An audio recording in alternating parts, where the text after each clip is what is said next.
What's going on, ladies and gentlemen? This is your boy Jay. And this is Cheese via the telephone. And welcome back to another installment of the Jay and Cheese Show. He's actually down in Florida right now, being a lucky little bastard and enjoying some sun. And I'm still here in Cincinnati. We also have another special guest with us. Say hello to the people.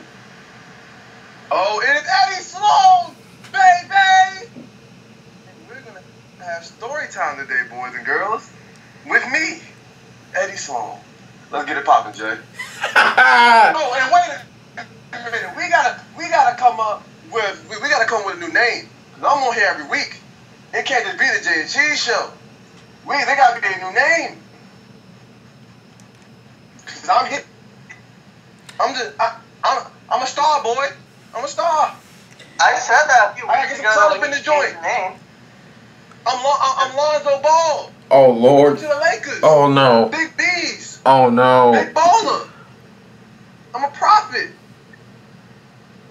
We have gone somewhere that I didn't think we were going to go today.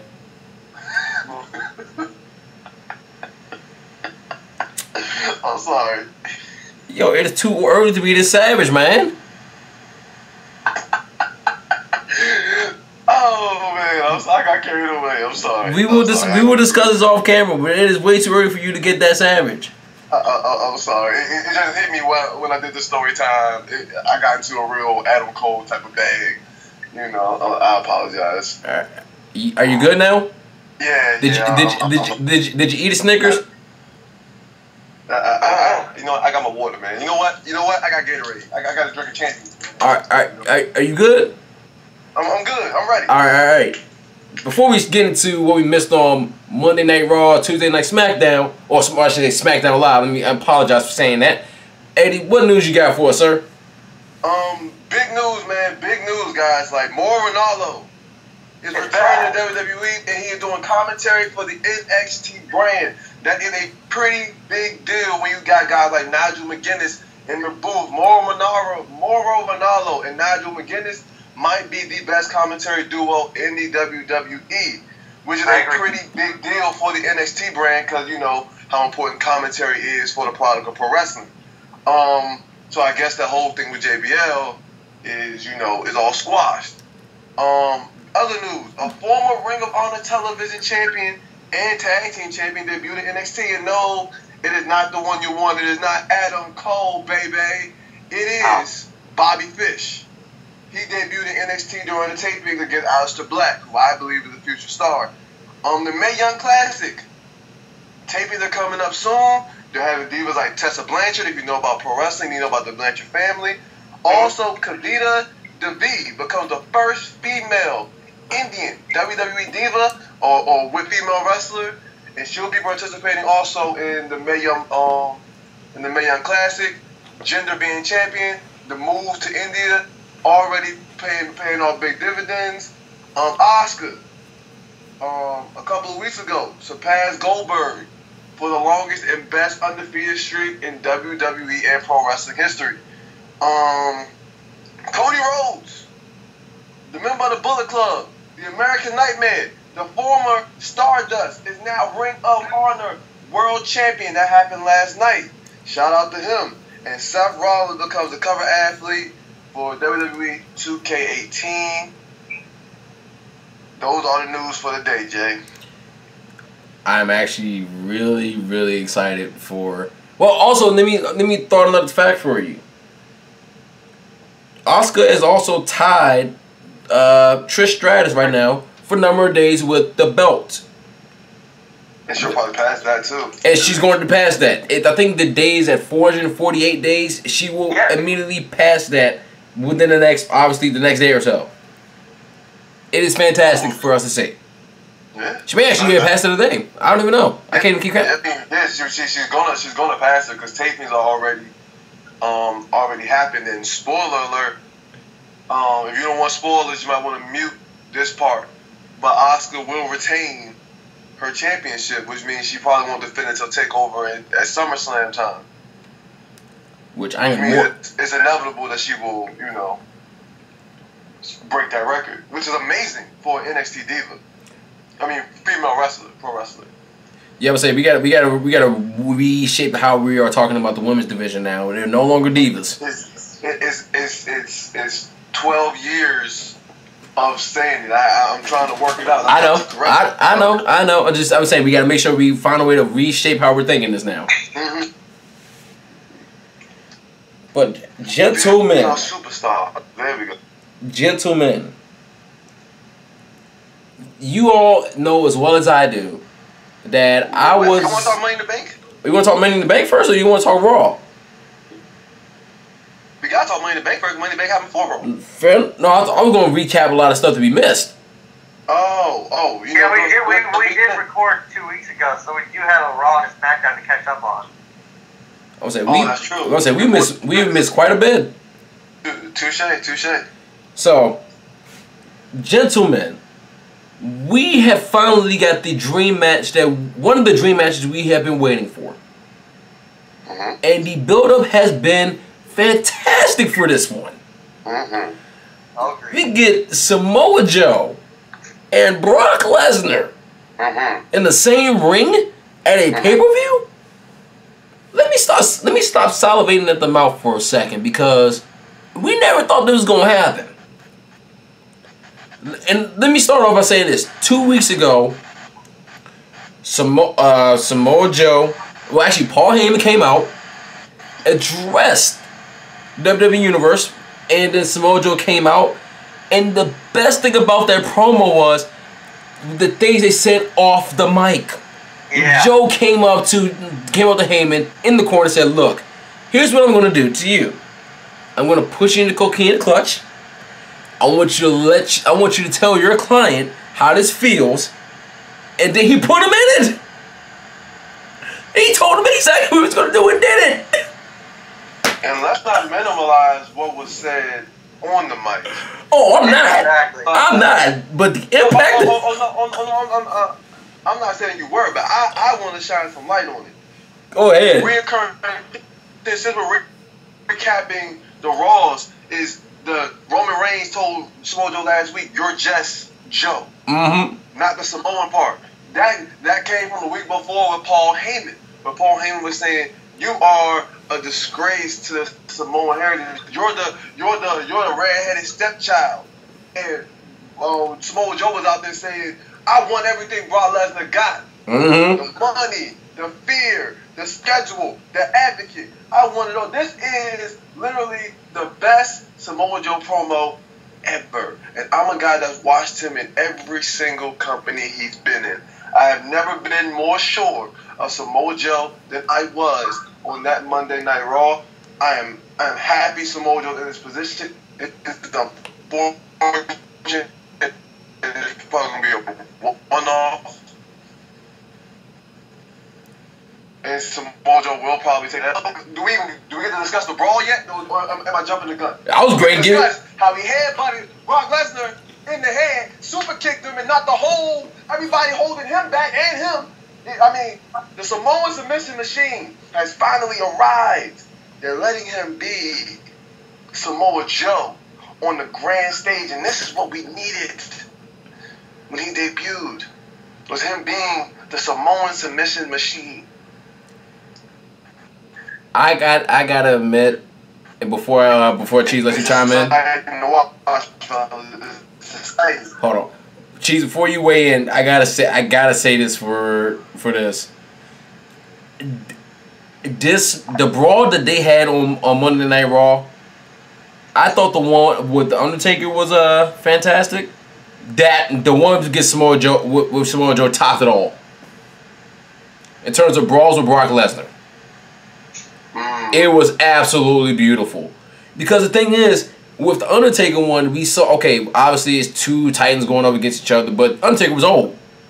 Samoa Joe ain't no joke. If we said pound for pound, Samoa Joe could try to come up and take Brock Lesnar. And it was this thing, like Eddie just said, that super kick that he hit on Lesnar was beautiful. It was beautiful. Oh my God, Cheese, take it away, man. I mean, Joe doesn't he has background in martial arts training, doesn't he? I think so. Yes. So then going into this, this is Brock Lesnar's, I want to say Brock Lesnar's realest opponent and matching styles. And this is the match that we definitely need. This is pretty much the only match that you're going to want to watch at that pay-per-view that we aren't going to say the name of. But, because everything Joe does is fantastic. Because I remember, like, when he was part of the Main Event Mafia and Impact Wrestling, I watched some of his work in Ring of Honor. I mean, the dude's as legit as they come. He's probably now the top heel. Though, I mean, you can still make the argument that The Miz is. I mean, I'm talking about not the WWE, just on Raw, because Lesnar's not even around anymore. But, just watching what Joe can do in and out of the ring is just unbelievable. I mean, he has the mic skills, and he has the abilities that you want in the big bad guy. He's better than Braun Strowman there, just in the fact that he has more to say and can talk better than Braun Strowman. But he's basically what WWE wants him to be, except Joe has done it longer and has done it better. And probably the only reason he's getting this, you probably won't get as big a push as we would hope, is because he's not a WWE guy original. He wasn't from, their system. But that being said, Joe is still going to be like Brock Lesnar's truest opponent, and since Kurt Angle, I feel like, it's like his most legit opponent since Kurt Angle. Because he's more than just a WWE guy. He has backgrounds in other combat arts as well, like Kurt Angle did.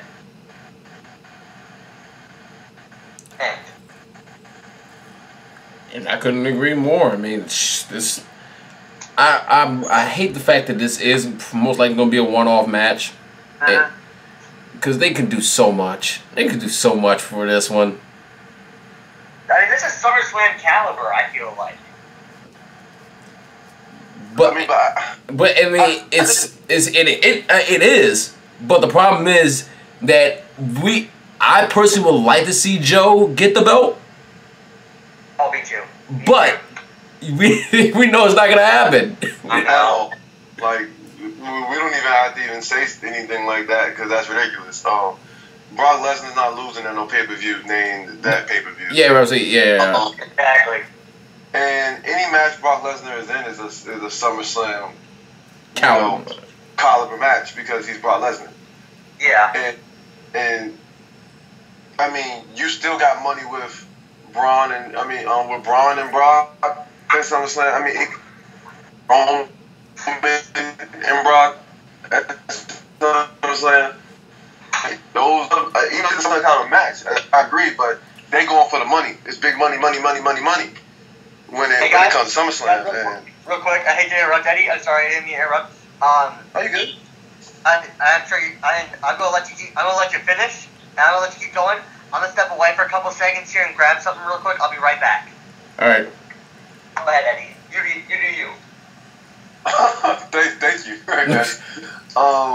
Yeah, it's big money elsewhere, and so it's gonna be unfortunate. I mean, because I'm with you. I feel like the champion should be on Raw more regularly than Brock is, because it gives everyone some direction instead of just everybody just fighting just to be fighting. You know what I'm saying? Right. But then again, you can make the argument to transpose that every time Brock shows up, it's a big deal. I agree with that point, but here's the point I want to make, kind of to not necessarily supersede, but also to kind of submit it to which is what the WWE needs. You need a WWE champion that's going to be on there regularly. Maybe not defending every pay-per-view, because obviously the 30-day rule has honestly gone out the window more times than we can count. But I mean, even like maybe once every other pay-per-view, kind of build up the number one contender spot, like in between pay-per-views, and then get that. But if you put Brock Lesnar is he's basically a part-time champion. We know that. If he does, I think the best Brock Lesnar we've seen is the one that doesn't have a belt. I say that out of all respect because he doesn't. It's not necessarily something he's coming for a title. He's coming to destroy. He's coming to absolutely destroy people. And I prefer to do that. You mean that in forms of this current incarnation of Brock Lesnar, not yes. Thank you for prefacing my comments by saying that. Yes, that is exactly what I mean. And I agree with you. You know, I was the one. I think I was the first one on this show to make the point that I think the WWE's setup when it comes to the championship format is old and it saturates the championship. I was the one that said that, you know, they should do more themed pay-per-views where the championship is not always on the line. Like, I think the whole 4-week build-up, then defend the title at the pay-per-view thing gets old, and you can tell a better story if you prolong the story without having a title defense in between. So, I'm not disagreeing with you on that. I'm just saying, I believe that the champion should be on the show regularly. Especially with the Universal Championship. The WWE Championship already has prestige.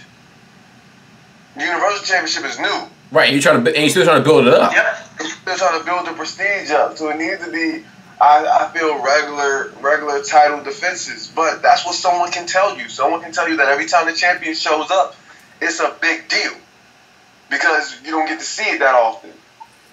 I mean, that's how it was back in the day. You rarely saw Hogan until it was a big deal. What you usually seen was the Macho Man and Rick Steamboat Intercontinental title runs and the Honky Tonk Man and guys like that. You always saw the big guys on big deals. Most of the time when you did see them, they weren't wrestling. They were, you know, doing interviews and sitting down in a couch. Promotion. And doing vignettes. You know what I'm saying? So I feel like even if they did more of that, where, you know, a message from Brock Lesnar, where Brock Lesnar makes a comment on the main event scene or something like that, he's available. Rather, even if it's not in person, rather even via satellite. You know what I'm saying? Right. But that was this match is gonna be really, really good. And sorry, Alberto Del Rio, but your match with Bobby Lashley will not be 1,000 times better than this. Did he actually say that? Yeah, he actually said that. You must be tripping. It won't be. I'm not gonna say what's gonna be better or what's gonna be worse, but because, you know, Alberto Del Rio and Bobby Lashley can both go, but it won't be 1,000 times. Sorry. Roman Reigns pulls John Cena. Yep. And I can't even say it's a John Cena. He pulls any returning top tier pro wrestler and says, "Hey, even though I lost, I won a title shot because I am who I am." So basically, John Cena. Yeah, but I mean, you can make that about. I mean, the New Day just did it too. I mean, you can really make that about any top tier person in a division.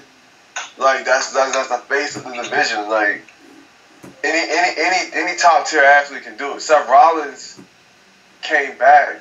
I mean, he had never lost the belt, but I mean, he did it. Dean Ambrose could, theoretically speaking, next week on Smackdown say, "Hey, I'm #1 contender for the WWE Universal Championship."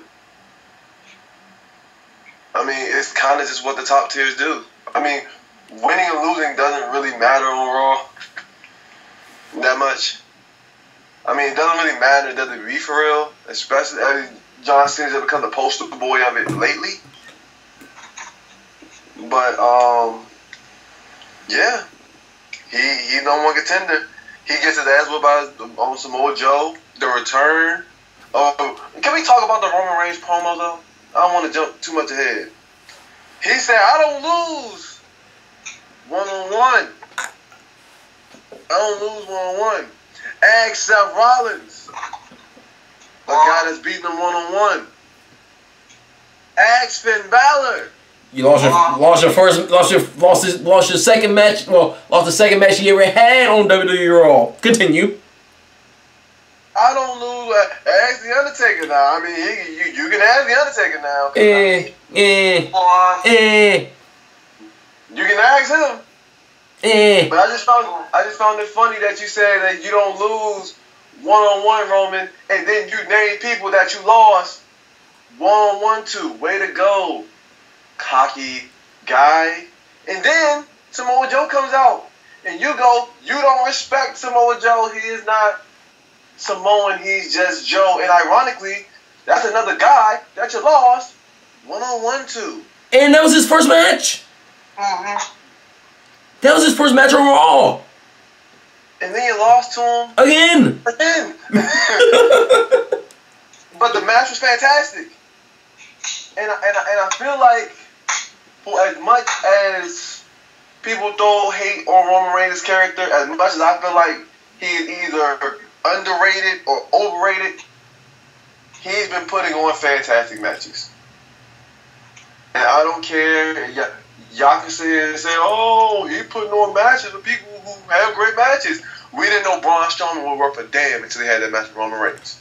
I honestly was a Roman Reigns believer once he finally got his singles run. I thought he put on great matches. I mean, but the narrative was when Roman Reigns putting on these great string of matches. I mean, he's doing it with AJ. He's doing it with Seth. Oh, he's doing it with Finn. Of course they're going to be good matches because they're good wrestlers. He's doing it with Kevin Owens. Of course they're having great matches because Kevin Owens has a great match with everybody. So does AJ. So does Finn. So does Seth. So he can't be that good. But then he had the matches with Braun Strowman. And those are fire. And those are fantastic. And I mean, and I'm not going to sit here and say, some people say that Roman Reigns never had a bad match. That's a lie. Because him and Sheamus was trash. Him and Big Show was trash. Like, but I mean, him and Bray Wyatt was good. I didn't really like him and Dean Ambrose. So he's not the perfect wrestler either, but he's not as bad as everybody say he is. But this match with Samoa Joe was really good. And I feel like Samoa Joe winning was a big deal. It was the right move. There was no reason to have the guy who's facing Brock Lesnar losing. Right. And what they did, and what they're doing with Samoa Joe, which also protecting Roman and Finn, is that he's choking them out. They're not tapping. He's just choking them out cold. So it makes him a bigger savage. But it makes them not look like punks because they're not tapping them. Which is very smart. I mean, Samoa Joe was so talented. I mean, he could be in 205 Live if he was 205. I mean, he was in the X Division with AJ and Christopher Daniels back in the day, and Jerry Lynn and Low Key. I mean, Samoa Joe could do. What can Samoa Joe do? I don't understand. The return of LeBron Strowman. Jeez, start us off, man. When that ambulance was backing up, first of all, that camera panned so slow. I thought there was sirens going on around me or something. Then panned over and there's an ambulance backing up. I'm like, okay, there's only one person that can be. Sure enough, he busts through those doors. It was Braun Strowman, and I still lost my mind, knowing that it was him. But still, when he came out, I was still surprised because everyone kept saying he's supposed to be out for 6 months, and then he just busts right through the doors, and I'm just like, oh, thank God he's back. Oh, I was so happy to see him back. And then he just comes right down to the ring after Joe wins. He says, in case you've forgotten, Roman, I'm still not finished with you. Biggest pop of the night. And then he proceeded to destroy him and tell him, see you at that pay-per-view in an ambulance match. Oh my God, that was great. That was the moment. That was the highlight of the night. That's your highlight of the night? I think that's everybody's highlight of the night, to be honest. And here's the good thing about that, too. The ambulance match protects both Braun and Roman. Mm-hmm. It protects both of them and what momentum they built up so far with WWE. Because no one's getting pinned. It's basically going to be an all-out fight. And only someone has to get thrown in the ambulance. It's an ambulance. That's it. That's it. And you just gotta go at each other for a good 20, 25 minutes, and we will be okay with it.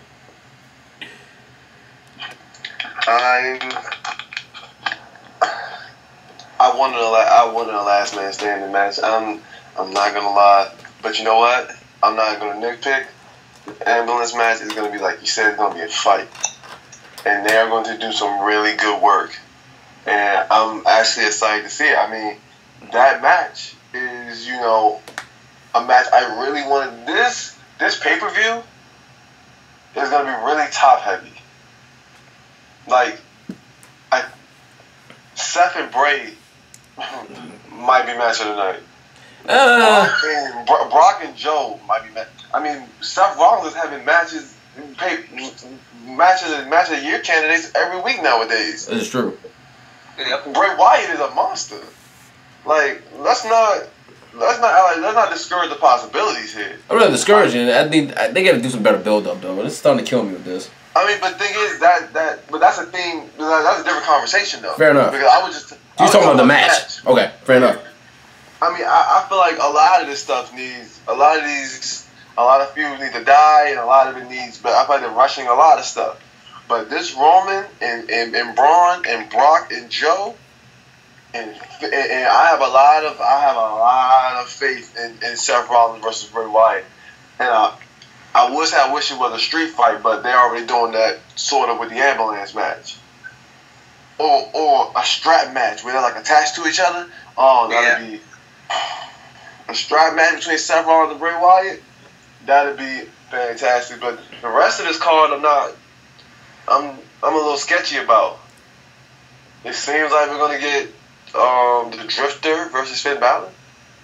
Why? Really?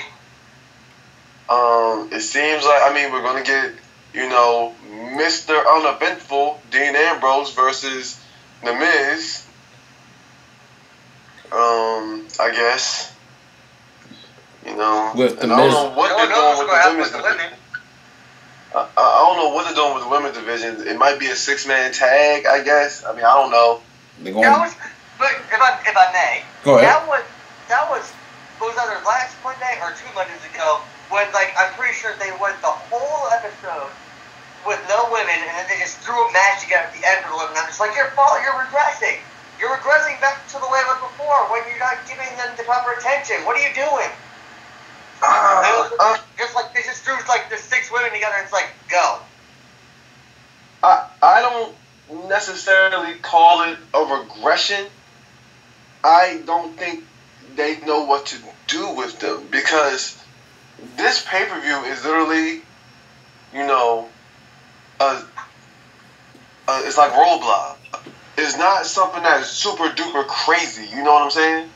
Like they're focusing on they want to get something in before SummerSlam. SummerSlam is the big thing. They've given Alexa Bliss a lot. They've given Alexa Bliss a lot. We can't say we're gonna have one bad week or a couple of bad weeks that they're regressing. Alexa Bliss has been on a roll on Monday Night Raw. True. And so has Bayley before, she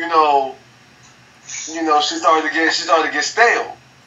Sasha had a crazy one on Raw too. Charlotte had a crazy one on Raw too. So we can't ignore those things. It's just that I don't think that they don't know what to do to get from point A to point B because I still think that it should be Nia versus Alexa at SummerSlam. And my prediction that I made, what was that, Jay, 4 or 5 months ago? Yeah. Still might be, I'm still on the right track.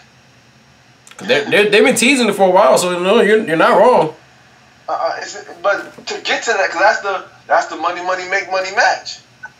So what are you doing in between time to get there? You don't know because they still got a whole month and some change out before you get there. It's really hard, especially because where you might say the regression thing comes in is that WWE puts all of their energy into one female feud at a time. Yep. That's the women's division problem and the 205 Live problem. Is that they put all their money and energy and time and spotlight on Monday Night Raw into one division and everybody else is in tag matches. And that's where the big problem is. I think that if they start to focus on some other feuds, like the way they did with Sasha and Alicia Fox, I wish it wasn't surrounded by the 205 Live guys where they felt like they were like add-ons. But regardless, they got a story out of that. You know what I mean? They need to start, building Sasha, Bayley, Mickey James and Sasha. There's matches out there to be had that we haven't seen. We haven't seen Sasha and Mickey James one-on-one. We haven't seen that. Mm-hmm. One of the faces of this current incarnation of the women's revolution versus one of the you can make an argument that Mickey James is one of the underappreciated female divas in WWE history. Every time they mention the female divas, Mickey James' name never comes up. She holds more title reigns than a lot of the people they appreciate. In an era where female wrestling wasn't good, Mickey James was a female wrestler. Yeah. It was her and Victoria and Jazz. There were still women out there wrestling. And Mickey James don't get the props, and you can make a whole story out of that with her. And it could be that her and Becky didn't continue, but with her and Sasha. If I'm Mickey James, I should be trying to take out the full horsewomen. You already beat Becky. So now you go after Charlotte. Now you go after Bayley. Now you go after Sasha. Now you go after Bayley. Those are matches that we haven't seen that we can be making money from. That we might be more interested in that. From a wrestling standpoint, than seeing Alexa Bliss and Nia Jax. Yeah. Yeah. Same thing with 205 Live. The champion feuding with this guy. And everybody else just in 6-man tags. So I would be careful to call it a regression. I think they need a broader focus on the division. If that makes any sense. The focus on the mid card is where they should be placing most of their money in. But I think they are focusing on. Well, I say mid card. When I say that, I'm buffering your point in terms of the women's division. I'm not saying they're mid card. I'm saying like take your attention. Oh, you mean the card placement? Oh, okay. Yeah, exactly. Okay, yeah. They got to continue to buffer this stuff, man. I'm telling you, they can do it. They have.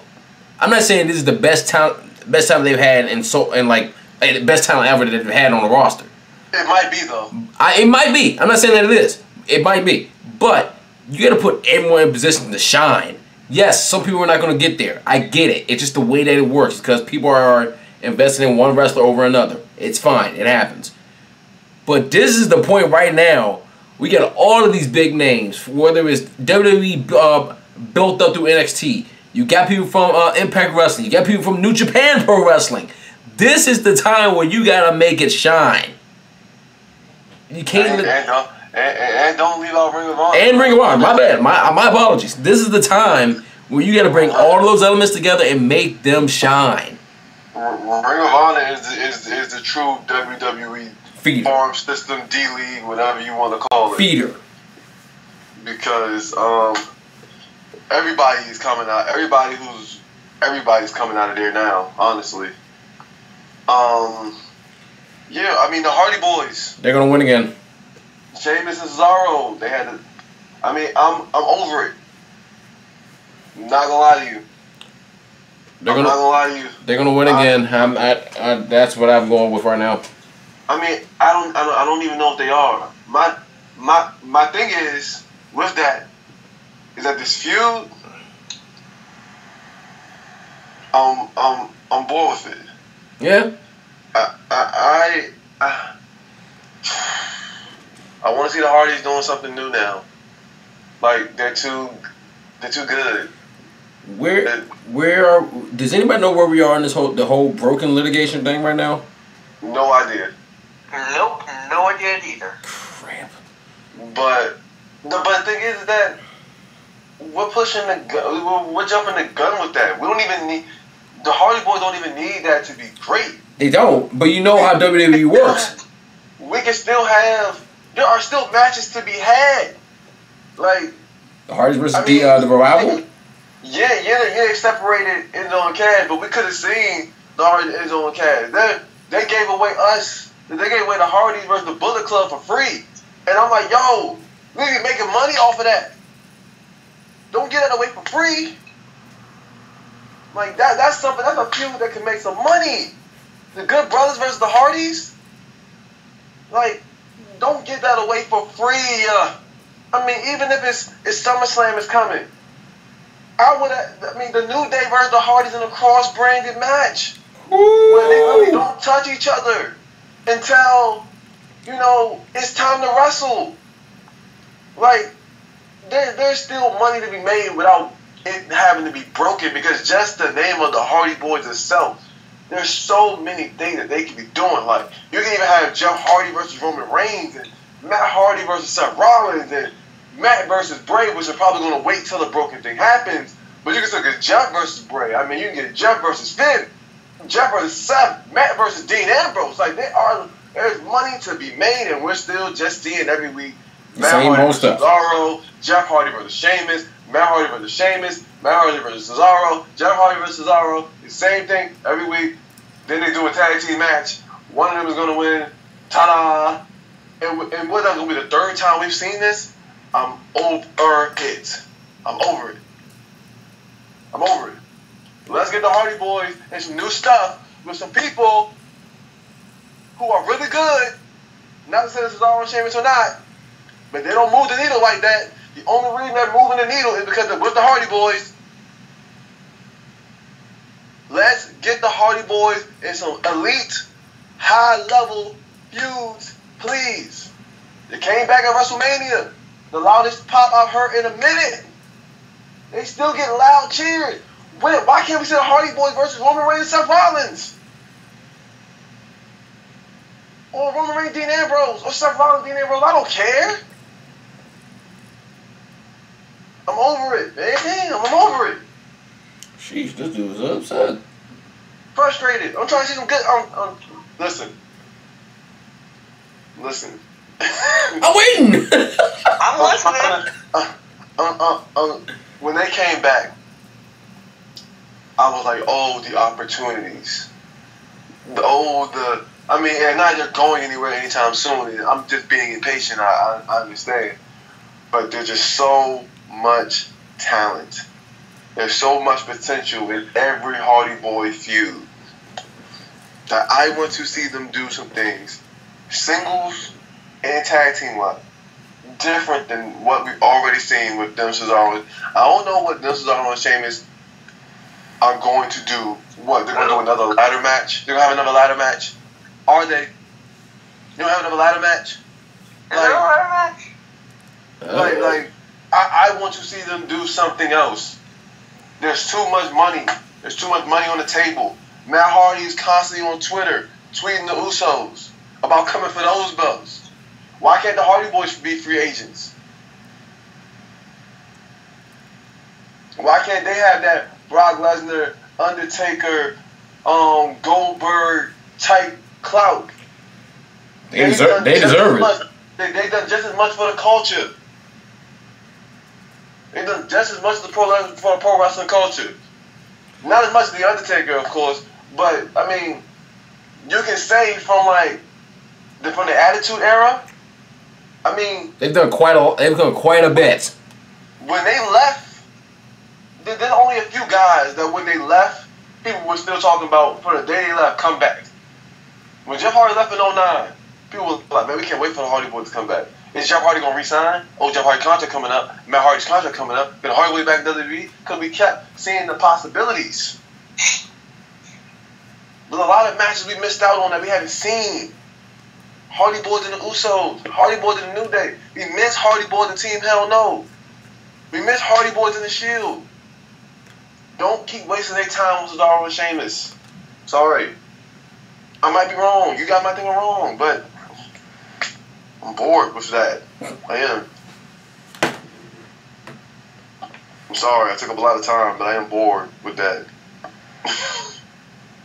Hey man, at you. Let's see. They're basically Raw in a nutshell. Are we getting to? Cass. Oh yeah, Cass turned on Enzo in the most predictable way, and I called it. Big Cass is gonna be a star now. And if I was WWE, I would put Enzo in 205 Live. I'm very skeptical of that portion of it. Oh man, Enzo's a star. He's a star as a talker. I'm worried about his wrestling. Yeah, but that's what 205 Live is missing. Fair enough. 205 got all the wrestlers and no talkers. Like 205 Live don't need no. I mean, it wouldn't hurt, but they really don't need no more wrestlers. They need a talker, and who has more? There's no one on 205 Live is more over than Enzo anyway. Enzo probably sells more merch than everybody 205 Live together, even if they even have merch. Most of them. I don't even know what they do. Only person I probably think that will have it is Neville. Neville TJP, and Rich Swann probably. And maybe a little bit of Austin Aries too. And Austin Aries. But Austin Aries is taking time off because he's hurt. True. And so, Enzo, and also Austin Aries works better as a heel anyway. So, with Enzo coming, you can let Austin Aries go back to his natural spot as a heel, and Enzo becomes the mouthpiece, the face of 205 Live from a babyface standpoint. They need him. They need him. They're missing a reason to tune in because a lot of these general fans aren't tuning in to watch great pro wrestling. I mean, I am. But most general fans are like, I'm not going to watch 205 Live. Hey, look at your wrestling. It's not a bunch of fun for them. Enzo doing the promos and all that, that's going to be fun. He's someone they can relate to. I will say this. If he goes on 205 Live, the first thing they should do before making any change to Enzo is keep that music. Oh no, the music is his. I was saying they have to keep it because obviously Big Cass is going to do his own thing. But they're going to repackage Cass. They're going to repackage. Good, because like I said, when you first hear the strumming on the 205 Live, and obviously when the tape and the Smackdown goes off, everybody's like, all right, whatever. You hear that, you're like, oh snap! Wait a second, are we back in this? And what they need to do is start taping 205 Live before SmackDown goes live. So basically, like do how they did for like main event. Yes, because then you have the people in the building who want to watch, who's actually coming to watch wrestling instead of going and watching SmackDown and then leaving. You have them watch 205 Live first. So then while people are filing in and people are waiting for SmackDown to start, they're watching 205 Live. That's actually a very good idea. WWE, I hope you're listening. But I think you guys feel on the split, like Jay, what's your personal opinion on the split? How they handled it? Where each one should go? I'm thinking Big Cass is going to split with Big Show. Where do you see them both going? How do you feel about it? I feel like the split was going to come, and it was a matter of time. I personally wish they would have had wish WWE would have kind of like threw a title on them just to see how long it would have been, like how more popular it would have been. Popular losers in the last like 5 years. Right, and that's sad because they were so over that I would have loved to see them actually finally reach that brass ring. But it's good for both of them. I'm more excited for Cass because I want to see how well he does on his own. Because I know he's actually, when I watch some of his NXT stuff, he's actually doing some very good promos. So I'm not worried about that from that standpoint. And wrestling, he's solid. So he's going to be great in terms of when he makes his run in WWE. And like you say, he's going to be a star. He actually, honestly, may now be in the future, a WWE Universal Champion contender. And that's actually great for him. Given his size, the way he can move, the wrestling moves that he actually has, it's fantastic. And then Enzo is a great talker. He can actually hold his own on the mic if he ever get into a promo match with anyone on that roster on 205 Live. I mean, obviously it would be against Neville, in my personal opinion, to start out, if that ever happens. Like I said, the one thing he needs to improve upon is just technical aspect in the ring, but can be very. He's going to be great for the. He's going to be great for the division, for cruiserweights. He'll be fantastic. Agreed. Cheese. I don't know. I feel like they both worked really well together. I mean, I think it's going to work out well for both of them, but I just feel like they both played off each other really well together. You know, I feel like it's just going to be weird not seeing them come out together because they were both always, I mean, they always felt like, it's kind of like watching one DIY split. Like, you didn't think it would happen, and if it did happen, you thought it would have been like a mutual parting of ways. Like, I'm going to do my thing, you do your thing, if our paths cross again, that's great. I didn't expect it to be such a dramatic turn like that. It was fantastic, though. I think it'll work out pretty well for Cass. Enzo, I'm a little hesitant about. Heck, I would have said, and I think, Eddie, you may have brought this up a while ago, too, and actually, I think you did, where they're no longer tag teams, but Enzo is now his manager. Yeah. That would have been good too. That would have been absolutely fantastic. I mean, but the thing is, you gotta look at it. You gotta look at it from WWE's point of view. Like the way this is gonna get more heat on Big Cass and gain more sympathy for Enzo Amore. It's the same thing they did when, like Cheese mentioned, DIY. The way they handled DIY was perfect. This Tommaso Ciampa that you've seen in DIY is not the Tommaso Ciampa that WWE signed. In Ring of Honor, Tommaso Ciampa was known as the Sicilian Psychopath. He's a savage. He's a brutal, physical, stiff wrestler. And when they broke up, everybody was like, oh my God, I can't believe you're doing that to Johnny. They showed the fan reaction. There was little girls in the crowd crying. And it's the same thing with Enzo. When Big Cass kicked Enzo in the face, Enzo was literally crying thug tears. Tell me it's not true. Yeah, he was. Tell me it's not Cass. Tell me it's not true, bro. The little kids are sitting there like, Mommy, did Cass really betray Enzo? The female's like, oh my God, Enzo and Cass. Everybody's gonna boo him out the building, and then he's gonna beat the crap out of Enzo again. And that's really gonna get people to hate him. Cause we know that beatdown was coming. Yeah, and you're gonna want to see somebody put Big Cass in his place. And so whoever do it should be the Big Show. Because he's been talking about, wrecking the Big Show for a minute.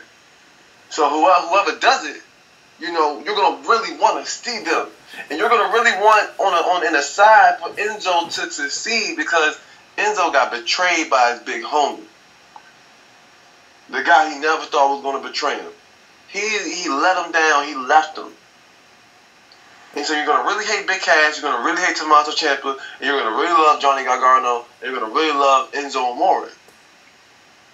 Because Tommaso Ciampa honestly could be wrestling in the mid-card of WWE right now. He could be in that division. And you can take Johnny Gargano, Johnny Wrestling, and put him in 205. And people are going to want to cheer for him because he got betrayed. The matches between them two is going to be way better than the match between Enzo and Cass, clearly. But, you do separations like that to see the heat grow for one of them. The heat for one and sympathy for the other. And so I think they handled this smart. I mean, I see what y'all saying. They could do like what the Hardys did in like 99 and 01, where like Jeff Hardy was like heavyweight champion and Matt Hardy was European champion and Jeff Hardy was Intercontinental champion. They were both doing their own things, but they were tag teaming at the same time. Like that could have been dope, but they would have been in the same spot they're already in. This has an opportunity to maximize both of their star power. And later on, when they pull the trigger to bring them back together, everyone's going to want to see it. Y'all telling me y'all not going to want to see Enzo and Cass and DIY reunite in a couple of years? Oh, absolutely. I'm not doubting that. It's basically the same way I feel about the Shield. But the thing is, you don't want it to be like the Shield because they watered down the Shield. If the Shield come back today, it's going to be like a normal day. I'm saying no. I'm talking about overall. I'm talking about from the general perspective of how I feel about the group where it was. Oh yeah. That's what I'm talking about. I know you say we see it every day, which we do because Roman Reigns and Seth Rollins are somehow buddy at this point, and Dean Ambrose is still doing Dean Ambrose things, and yeah, Dean Ambrose things. Ha.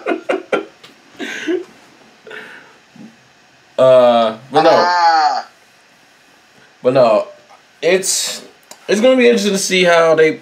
One, I want them to make sure they do when they start this now, they do it for a good portion of time. I don't want to see 3 months. I don't want to see 6 months. It needs to be at least a year that they're away from one another. At least, in order to give Cassidy enough time to develop himself as a potential WWE Universal Champion contender and maybe champion in the future, and let Enzo develop as a wrestler. That way, like you said, when they do come back together, in a couple of years, like 2 or 3 years, they're flying. They take over the tag team division. Would you not agree? Yeah, no, I agree. Is there anything else from Monday Night Raw before we get to the? Let's get to the A show, man. Let's get to the Okay. Let's talk about Money in the Bank. Oh my God. Woo! Man, the amount of fire. Can we? The match of the night for me, personally, was the New Day versus the Usos. Now I might not like the way it ended, but everything in between, whew, they put on a fire match. If that would have had a winner, it would have been a classic. But I understand why they did the count out. Because the New Day is coming back. They got to make New Day look strong. The Usos been literally running shit. and so because of that, you can't have them pin and lose in their title defense in the New Day's first shot. So they say, we'll go out there, wrestle for 20 minutes, and then walk out. The people are going to hate you for it. And what happened? The people hated them for it. It's crazy. But let's talk about the female Money in the Bank match. All right, man. Cheese, go ahead. Go ahead, Cheese. I liked it, and then it ended, and then I wasn't as big a fan at the time. Everything was going great. I mean, now looking back on it, I understand it, but at the time, I was upset that, technically speaking, a guy won the first ever women's Money in the Bank match. Technically, I feel like they could have used Ellsworth differently with that. It would have been. I mean, I get it. It's got he and Carmella now have massive heel heat, but I still feel like they probably could have gotten a good amount of heat as well if he helped her up and pushed her on the ladder and was literally just fighting off all the other women to be sure they don't tip over the ladder or anything, and she gets it. But the fact that he has to go up and get it and then toss it down to her, at first that bothered me a little bit, but now I kind of understand the reasoning behind it. But everything else leading up to that was a great match.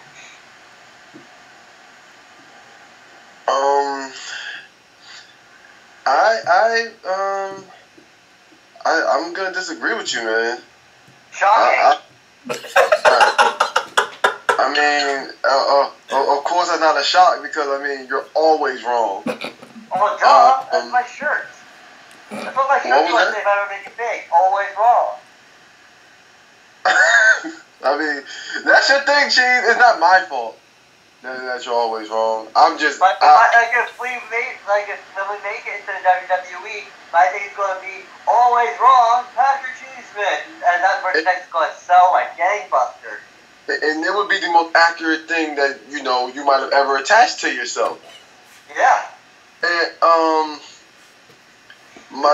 I liked it. I liked the finish. It's just like me. Jay had texted me that morning, basically saying the same thing that you said, and I had to explain it to him the same way. I mean, and Carmella played it perfectly on Tuesday, and I told J-Bo on Monday that it was gonna be that same type of reaction. The amount of hate, there was nothing that they could have done that was going to elicit the type of hate they received on Tuesday night when Carmella and James Ellsworth came out to open up SmackDown. The fact that him, of all people, grabbed the briefcase and dropped it in Carmella's hand. And for every reason that you stated, Cheese, for why it was bad, is the reason why it was such a great move. Because now everybody's complaining. People are gonna want to see Carmella lose. People are gonna want to get their hands on James Ellsworth. People hate James Ellsworth now. People hate Carmella now, and the heat of them together. And the promo she delivered on Tuesday was like, you internet nerds just hating. Everybody in the back just jealous. There's no rules against who unhooks the briefcase. It's the first woman to grab it, and she was right. And she was right. And now everybody, and it's going to make it even worse. They're going to hate her even more when she win it again next week. Because then she really going to be able to talk her shit. Like, it's going to be crazy. It's going to be crazy. She's the biggest heel on the roster right now. In the female division right now on SmackDown. Older than James Ellsworth. By a lot. Oh, yeah. By a lot. That's don't get any better than that. How else was Carmella gonna get over? Even when she came out, they tested her reaction, how people gonna react to it. When she came out during the Naomi and Lana match, boo, people went crazy. Jay.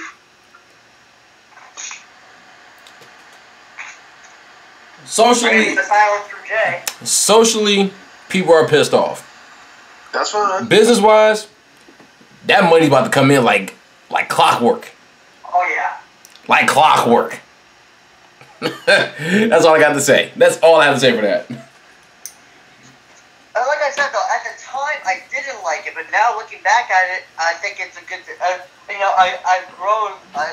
The idea's grown on me, but at the time, initially, like, when it happened, I was like, no, that's stupid. I mean, obviously, time went by and I got used to it, but yeah, obviously my initial reaction is, okay, that's kind of stupid.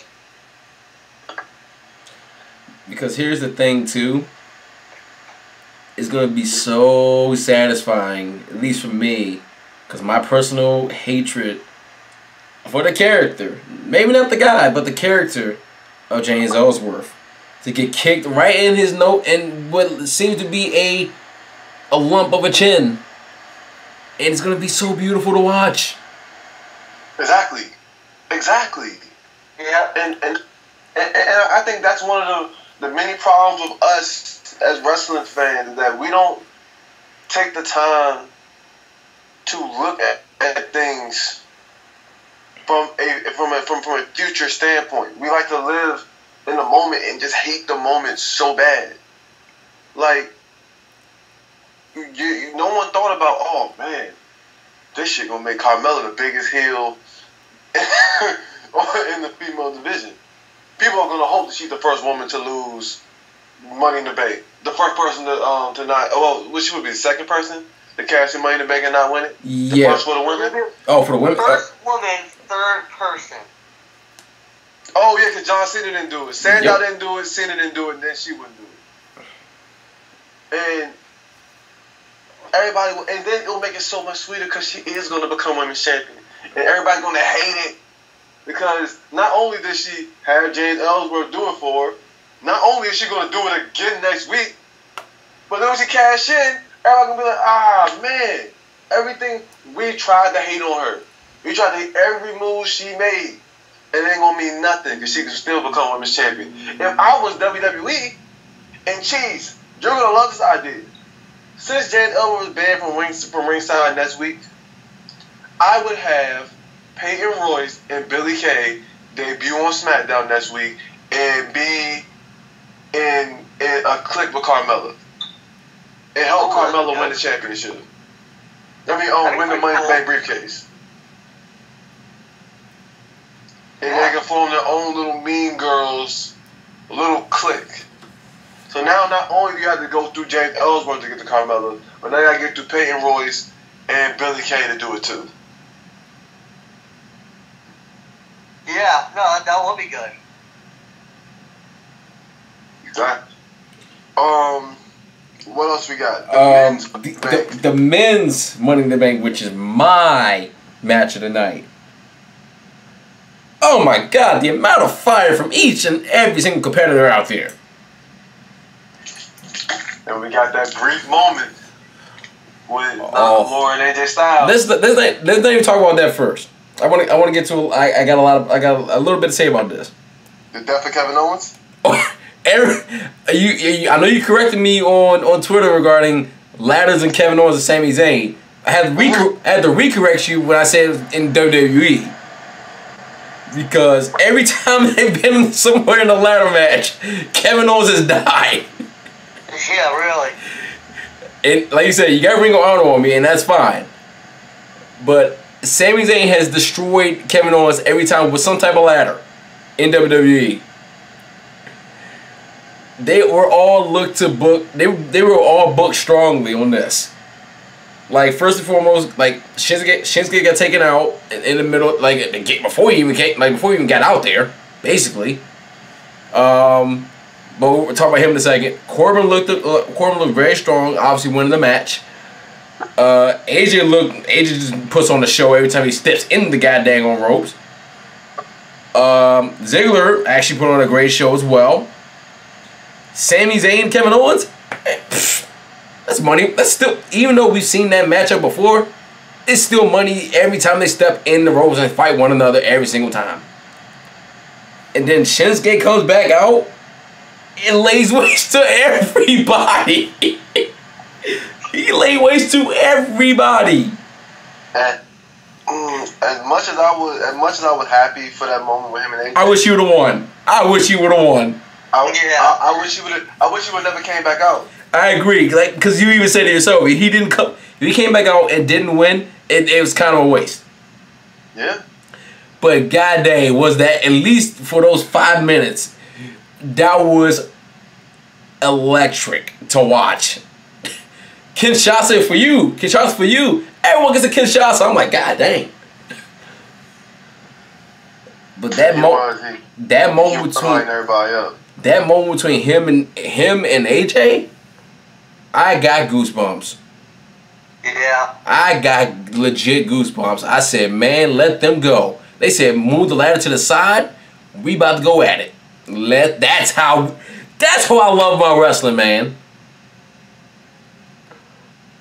Like, bump all that. We going man to man. Let's go. Let's go. Facts. Like, it was a moment, and I feel like that moment, it needs to be. I mean, everybody's saying it. We need to get that at WrestleMania. We want to go there too, because that was something me and you was talking about before we even started. It has to be the main event of WrestleMania. I don't care. It has to be. I'm not. It won't be the main event. I know it won't, but it needs to be. But if you want more money, yeah, you make it the main event. No, because WrestleMania is gonna sell no matter what's on the card. Oh yeah. Now. And it's almost to a point now, WrestleMania, that it doesn't really matter where things are on the card, because everybody's going to get, for the most part, going to get their time to wrestle. Right. If they care about your match, you're going to get time for it. AJ and Shane McMahon came out first. It still had 20 minutes. It still put on a great match. The year before, AJ and Chris Jericho was in the middle of the card. You can make an argument that could have been the main event. It was the best match of the night. I will say this. Shane McMahon, The Undertaker, the same way. It doesn't need to be it needs to be on the damn card. I agree with that. Now here's what I will say. Like y'all are here trying to be selfish. I am trying to be selfish. I ain't mad. I'm gonna say it to the day that I die. Nothing is getting over Roman Reigns and Brock Lesnar. I understand. You guys are too smart. You guys are too smart not to know that. I understand. I'm not saying that it's not. I'm just telling you as a fan and what I would love to see. And if they were to throw the WWE Championship in the mix, I would love to see that as the main event. But you're absolutely right. That it's going to be Roman Reigns, Brock Lesnar for the main event. I know that. I know that. Cheese knows that. You know that. Everybody knows that. But I'm saying if they throw the belt into the mix, could we not even make an argument for the fact that this should be potentially the main event? I mean, I felt like Bray Wyatt and Randy Orton should have been the main event last year. I mean, I also wasn't mad that it was Roman Reigns and The Undertaker because, I mean, it's Undertaker and Roman Reigns. I mean, I always feel like there are matches on the card that could be argued could be the main event of WrestleMania.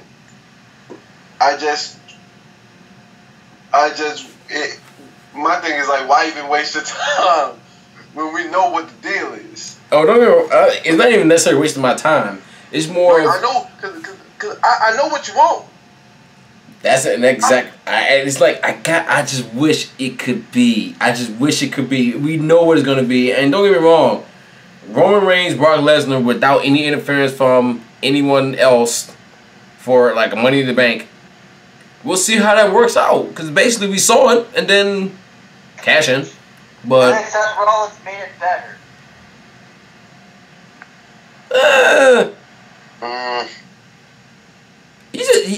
Well, let me stop this right here. You just really hate Roman Reigns, man.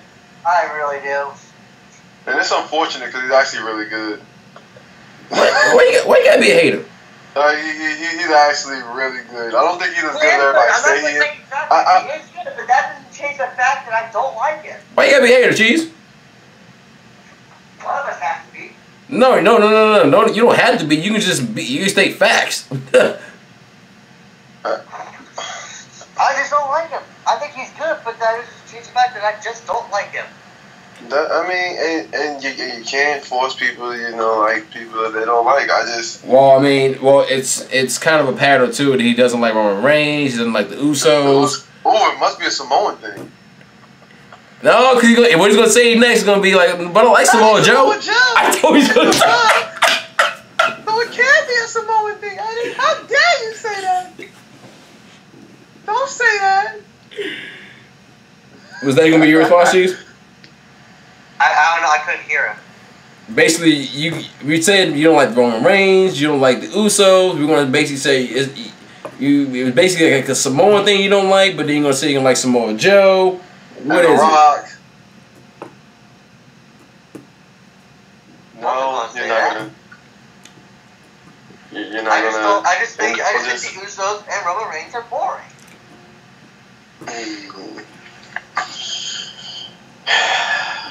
Jinder Mahal.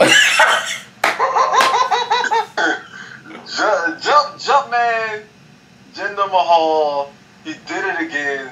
R.I.P. to the Singh brothers. Again. Randy Orton just takes. He just does not care about how they fall when he throws them in the air.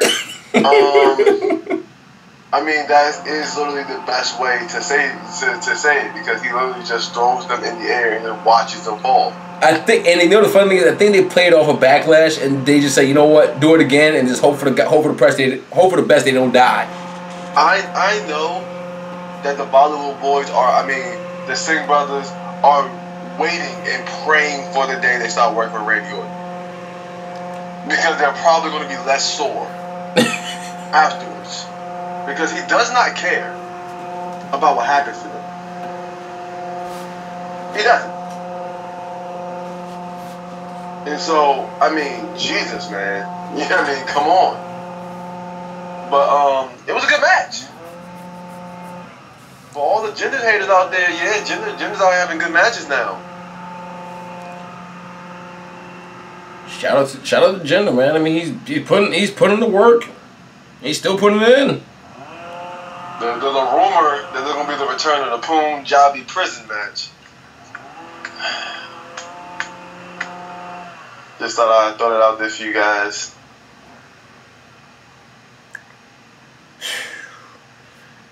What else we got from that? Well, yeah. Oh, also, we had the debut match for Lana against Naomi. That was a throwaway. And the fact of the matter is that Lana somehow, someway has another match for the championship. Well, she asked. I understand that, but somehow, someway, she's still granted another shot at the championship.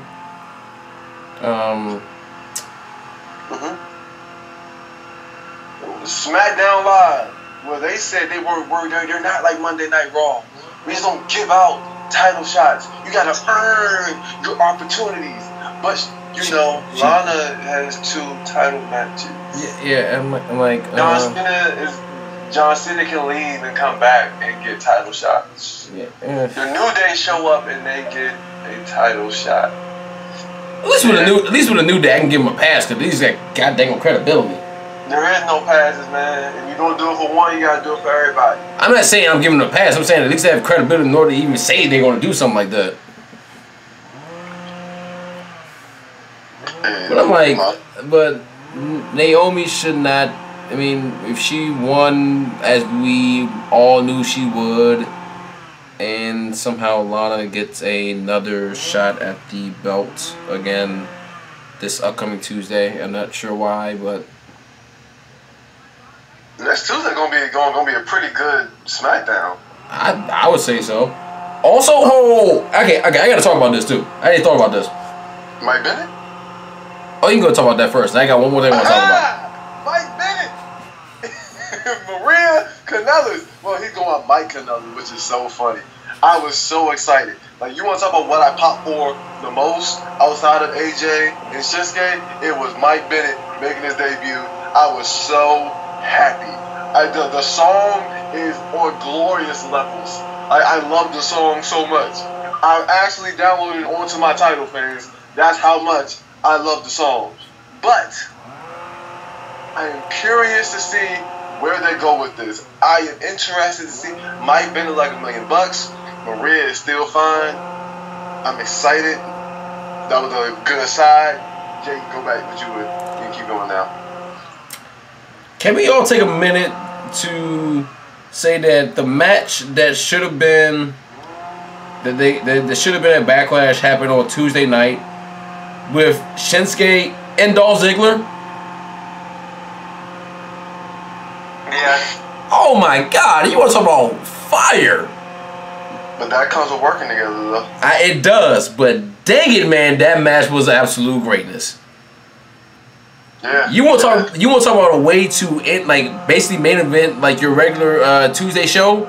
I think the quality that they just put together on Tuesday, that should have been it.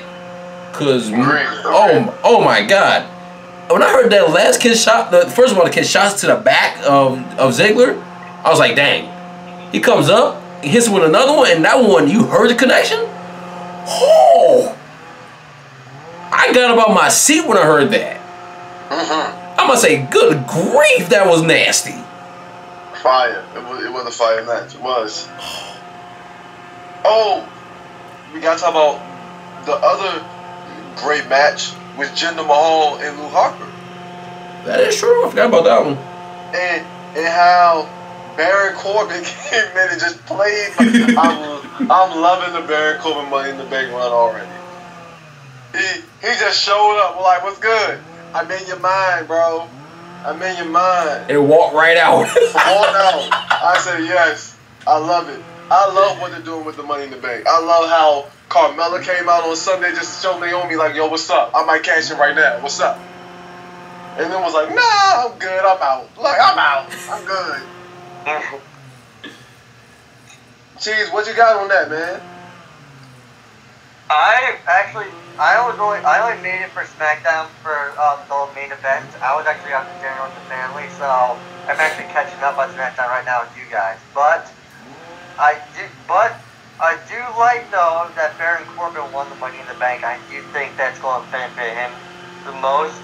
And yeah, I can't wait to see what they're going to do with him and when they're going to have to cash it in and who it's going to be on. Because there's a good chance Jinder won't be champion when he cashes it in. So it will probably be John Cena. Probably, or it could be, or you never know, it could be someone else. Could be AJ Styles or even Shinsuke. You never know. I mean, he has 1 full year, so. True, but I honestly think that One, Eddie will agree with me on this. They need to stay away from Jinder and John Cena. I understand what it could bring in the media, but they need to stay away from that. Oh man, I'm just frustrated thinking about it. Yeah, because you know that's exactly what they're going to try to do. It's the same old thing. American hero versus foreigner. And you know, not going to the American hero lose to the guy that's not from America. They need. John Cena's going for 17. And that's not the right time to do it if he's going to go for 17. I will say it before and I will say it again. It needs to be at WrestleMania. That is the only place where John Cena should win number 17. Especially since Ric Flair's already approved of him beating his record. We already know it's on tape. It should not be anywhere else. It should not be at SummerSlam. It should not be at the Royal Rumble. It should not be a Survivor Series. Do we even need someone to break 17? Do we even need another John Cena title reign? Like, we do not. I'm just letting you know. I'm just saying what's endorsed by Ric Flair. That's all the thing I'm saying. If he's going to win it, that's the only place where he should be winning it. That's it. Yeah. I'm not disputing any of your points, Jay. I was just saying on a further in-depth look at this. Why does John Cena need to break 17? Why do we need to have another John Cena title reign? I don't understand it. Like, I don't think it's necessary. He doesn't need the belt. He doesn't. Let someone else come in and the throne gender. Why does it always have to be you? It always has to be you. There's never someone who comes in and gets to enjoy the wave of being just the guy without having to fall to John Cena. Like, I thought that they were doing it right in the beginning with him and AJ, where you made AJ the claim to fame. The thing that was going to stick while AJ's career was that AJ was going to be the guy that John Cena can never get over. And then he beat him for the championship. And then he beat him. And you were like, okay. And then he was a transitional champion. He lost it 3 weeks later. It was like, okay, what was the point of that? Just we can get here. Figure what? Win 17, then what? Then what? Then what? Then what? What feuds are we going to see from John Cena 17 on SmackDown that needs a championship? John Cena versus Shinsuke does not need a championship. You've already seen John Cena and AJ Styles. You've already seen John Cena and Kevin Owens. John Cena and Sami Zayn does not need a championship. So why do John Cena need another title reign? Well, you know WWE, so you know they're going to make it happen. I'm not saying there's a reason why, but you know they're going to make it happen. I think for the credibility of Jinder, unless Jinder is winning all of the matches he put against John Cena, he needs to stay far away from him. And you know, speaking of John Cena, the free agent thing is coming. Oh yeah, that's on 4th of July. Yeah. That's on 4th of July. Which is why I feel like all the more apparent that, you know, it's gonna be Jinder and John Cena. Because, you know, it's Jinder with the, you know, you Americans hate me for, you know, the color of my skin, which he's not necessarily wrong about. He is not necessarily wrong about. I'm gonna say this is basically replaying what we saw with him versus Rusev. With him versus every international star, every international star. Exactly, him versus Tensai, him versus Kali, it's all the same. It's the typical, and they've been doing this same thing since Hogan. It's become so old and repetitive. Oh, Hulkamania Cena, Super Cena-like character comes out and waves his white flag, red, white, blue flag on 4th of July. Yeah, how dare you talk about America? You know what? Because you talk about America and I'm John Cena, I want a title shot. It's not, because I won this match to get here. I'm just going to jump the line because I'm an American. I'm the representative of America. And so let me jump over AJ and Shinsuke and Kevin, the guys who've been out here putting on these classic matches on Smackdown while I've been filming American Grit and doing movies and commercials and Total Bellas and Good Morning America. While they were doing all that, I'm going to skip the line on all of them. And because I'm the American hero, I deserve a title shot. It's corny. Corny. Cheese, you disagree? No, I agree. That's actually a shock. I'm actually shocked by that, Cheese. You never cease to amaze me. Well, you're right. I mean, you hit all the points on the head. I mean, there's no reason for me to disagree. I mean, you got it all right. He doesn't need to do it again, but he will. Yeah, he will. Yeah, he fucking will. Like I said, when it happens, the only way it's gonna make me, Jinder just needs to win every matchup. That's it. I don't care. Do y'all want to see the return of the Punjabi prison match? No. I plead the fifth. I don't know. I plead every single bit of the fifth. I mean, maybe they might do it right this time. No, come on, man. I mean, come on, guys. No. Eddie, no. I mean, but you gotta look at the people who were in the Punjabi prison match the first time. Batista and Great Khali. I mean, Khali can't wrestle. I mean, it's Jinder and Randy. I mean, Eddie, no. I don't know, man. Eddie, no. All I'm saying is that, you know, it could be better than the previous two. Eddie, no. Eddie, come back. But I think we've covered everything, guys. I think we have. Yeah, I'm gonna say we got. When is the pay-per-view that shall not be named on the show ever? I actually have no idea. Hold on. Oh, I do. I have to type it in my computer. Fantastic. Yeah, that's disgusting. It is on the 9th of July. Oh, crap. July 9th, 2017. Oh, yeah. Y'all can make the agreements of your bet right now. Who's doing what? Well, okay, now hold on. Before we do this, Cheese, what do you think? Do you think we should do a bet for this one, or do you want to wait till the big one of SummerSlam? We can wait for the big one at SummerSlam because we don't really care about this one. That's the reason why I said that too, because Eddie, you feel the same way about this one, man. It's basically we're gonna say the same thing all over again. Yeah.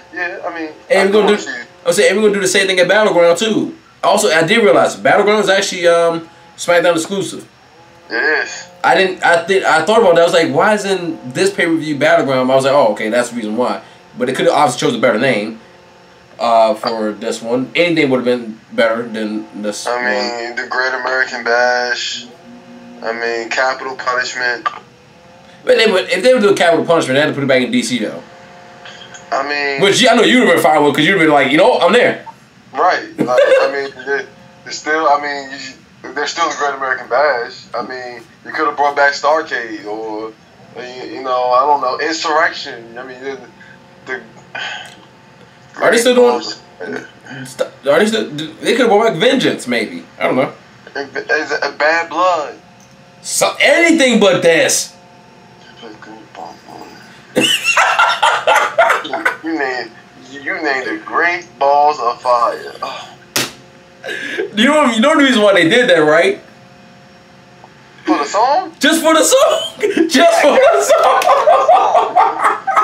Just because of Jerry Lee Lewis. Oh my God. And the thing is, though, you know, they try to display like all the new music for every pay-per-view that they've done, and they decided to go with this one. They decided to go with this. It was great, and we all seen the promo for it, right? Where like it's like a drive-in movie. Yeah. I'm like, yo, this man is whack. Like, it's just sauce, yo. Who thought it was a good idea? Like, we all know WWE production has done a fantastic job promoting their pay-per-views. and any promos or anything. Why this? Why?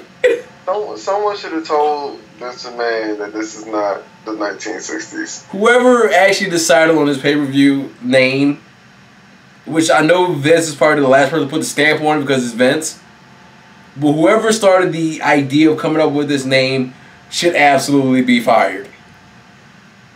Yeah. They should I'm sorry, I don't advocate for people losing their jobs, but you should be fired for this.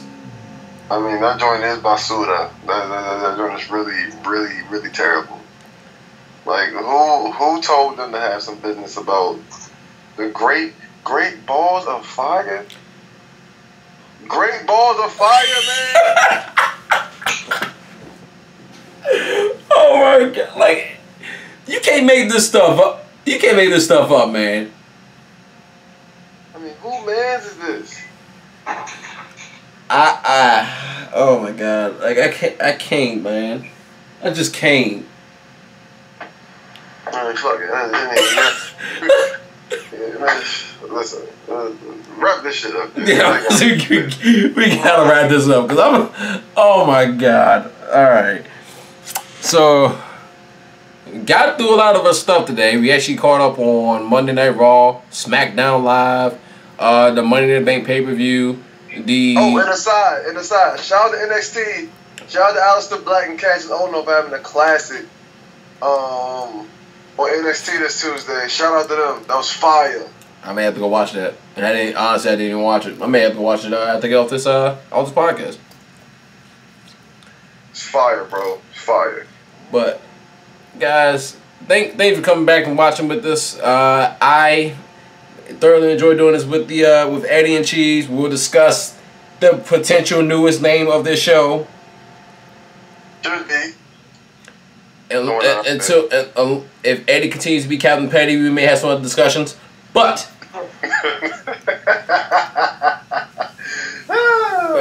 in the meantime, guys, I hope you enjoyed this show. Hopefully we'll be back next week to talk more Monday Night Raw. Though the discussion for the second Women's Money in the Bank ladder match for SmackDown Live.